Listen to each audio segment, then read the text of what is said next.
Hi hello എല്ലാവർക്കും നമസ്കാരം. Sinju channel വ്ളോഗിലേക്ക് എല്ലാവർക്കും സ്വാഗതം.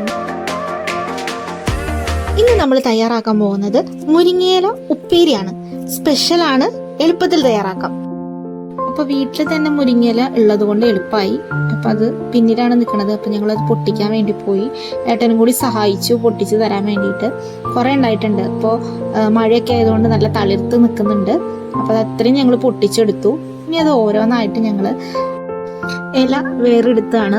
അപ്പൊ അതിന്റെ നാര് തണ്ടൊന്നും എടുക്കാൻ പാടില്ല, ഇല മാത്രമേ എടുക്കാൻ പാടുള്ളൂ. അപ്പൊ അതിങ്ങനെ നല്ല കാര്യക്ഷമമായിട്ട് ചെയ്തുകൊണ്ടിരിക്കുകയാണ്. ഹെൽപ്പിന് ഏട്ടനും കൂടി ഉണ്ട്, അതുകൊണ്ട് വേഗം പണി കഴിയുമെന്ന് വിചാരിക്കുന്നു. പക്ഷെ ഏട്ടനും കൂടി ചെയ്യുന്നതുകൊണ്ട് എനിക്ക് പണി കൂടുതലായിട്ട് വരാനാണ് സാധ്യത. ഞാൻ എൻ്റെ പണി ഇങ്ങനെ ചെയ്തുകൊണ്ടിരിക്കാം. കുറേ കഴിഞ്ഞു, ഇതാ അവസാനിച്ചു. എല്ലാതും തകൃതിയായിട്ട് പരത്തിയിട്ടിട്ടുണ്ട്. ഇത്രയും കിട്ടിയിട്ടാ ഞങ്ങൾക്ക് ഇല. ഇനി അത് നല്ല കഴുകിയെടുക്കണം കുറച്ച് ബുദ്ധിമുട്ടാണ്.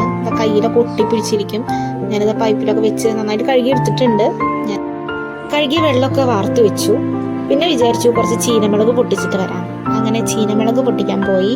കുറേ നിൽക്കുന്നുണ്ട് ചീനമുളക്, നല്ല രസമാണ് അത് കടിക്കാൻ വേണ്ടിയിട്ട്. അപ്പൊ അതൊക്കെ കുറച്ചങ്ങോട്ട് പൊട്ടിച്ചു കൊടുന്നു. ഇനി അതിലേക്ക് ആവശ്യമായിട്ട് ചുവന്നുള്ളി വേണം. അപ്പൊ ഞാനൊരു 5-6 ചുവന്നുള്ളി എടുത്തിട്ടുണ്ട്. അതുപോലെ കാന്താരി അവിടെ വെച്ചിട്ടുണ്ട്. പിന്നെ വേണ്ടത് മുളക് പൊടിയും ഉപ്പാണ്. അത് നമ്മൾ എടുക്കുന്ന ഇലയ്ക്ക് അനുസരിച്ച് ഉപയോഗിക്കാവുന്നതാണ്. പിന്നെ 2 മുട്ട, ഇതാണ് നമ്മുടെ സ്പെഷ്യല്. കോഴിമുട്ടയാണ്. ഇനി ആ ചീനമുളകിന്റെ ആ ഒരു ടേസ്റ്റ് കിട്ടാൻ, ഉള്ളിയുടെ ടേസ്റ്റ് കിട്ടാൻ നമ്മൾ അതൊന്ന് ചതച്ചെടുത്തു. ചെറുതായിട്ട് ചതച്ചിട്ടുള്ളൂ. നല്ല ആ ഒരു പാകത്തിൽ ചതച്ചിങ്ങോട്ട് എടുത്തു. ഇത് നമുക്ക് ചീനച്ചട്ടി വെക്കാം. ചീനച്ചട്ടി വെച്ചതിന് ശേഷം നമ്മൾ ചതച്ച് വെച്ചിരിക്കുന്ന ചുവന്നുള്ളിയും ആ ഒരു ചീനമുളകും കൂടിയിട്ട് മൂപ്പിക്കുകയാണ്. ഉള്ളി മൂത്ത് വരുമ്പോൾ എടുത്തു വെച്ചിരിക്കുന്ന മുളക് പൊടിയും ഉപ്പും ആവശ്യാനുസരണം ഇട്ടുകൊടുത്ത് അതും ഒന്ന് മൂത്ത് വരണം. ചെറിയൊരു ബ്രൗൺ നിറം മുളക് പൊടി ആവണം. അതിനുശേഷം കഴുകി വൃത്തിയാക്കി വെച്ചിരിക്കുന്ന മുരിങ്ങയില ഇട്ടുകൊടുക്കുക. ഇത് ഇട്ട് കൊടുക്കുമ്പോൾ ഒരു 10 മിനിറ്റ് വേവിക്കണം. ചെറുതീയിൽ ഇട്ട് വേവിച്ചാൽ മതി. വെള്ളമൊന്നും ഒഴിച്ചു കൊടുക്കേണ്ട ആവശ്യമില്ല.